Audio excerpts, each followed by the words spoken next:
Hey everybody, I'm standing out here with the rabbits to talk to you about our very first solar power project here at J&J Acres. Solar power is something I've been pretty hesitant to get into. You hear different things about how efficient it actually is. I have concerns about the manufacturer of the systems to actually make it work and whether or not you're really getting a benefit on it and a whole bunch of other things. But I decided to get into a small project first, to start small and then develop into something bigger if I was impressed. So here in the rabbitry and goat pen, we're about 100 feet away from our home and there's no electricity run to this location. We actually had an incident a couple years ago where, because I was running an extension cord, a lightning strike hit the shed, followed the electrical cord all the way to the house, and burned out the ground fault protection unit on the outside of the house. So the equipment worked, but it was obviously not a very bright idea. So either we were looking at spending hundreds of dollars just to try to run electricity out here with a new power meter, or running wire from a far distance on the other side of the house from a breaker out to the shed, or we could do solar lighting. So here's a link to the kit that I found on Amazon for $70. And wanted to let you know that it's been here for about 4 days and it's working great. I couldn't really be much happier with it.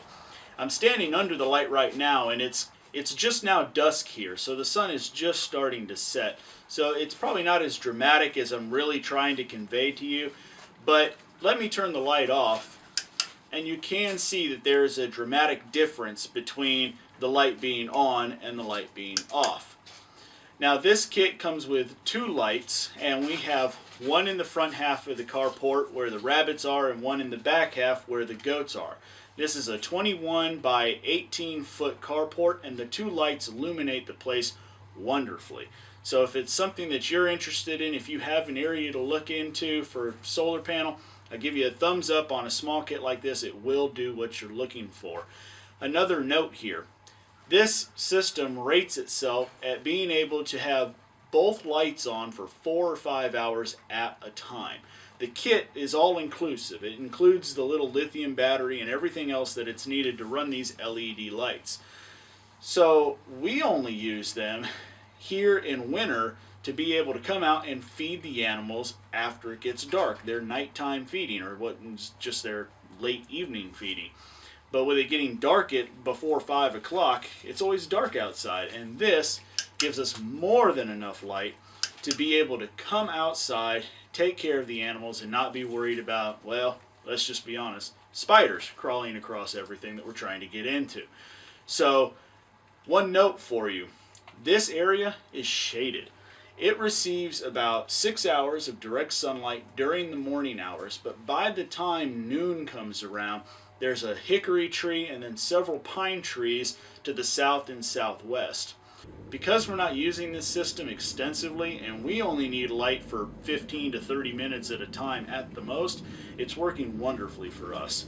So if you're not going to use the system as a sort of constant on kind of situation, don't let a little bit of shade completely scare you away, but do respect that shade greatly impacts the effectiveness of solar panels. So be considerate, but not shy about where you place your solar panel. Thank you all for watching. I hope a little tip helps you out. I know making a $70 investment was kind of something I was a bit shy on. Look for a future video coming up where we have won a giveaway from Missouri Wind and Solar for a wind turbine. That's going to be something fun to try to incorporate onto our site. We don't get very much wind, but when we do get wind is when it matters, because we get wind during storms. So as the solar panels are not very effective, we can use wind power to generate electricity. So it'll be a fun little thing to figure out how we can incorporate it into the power systems and make ourselves a little more sustainable with our energy use. Thank you all for watching. We'll see you next time.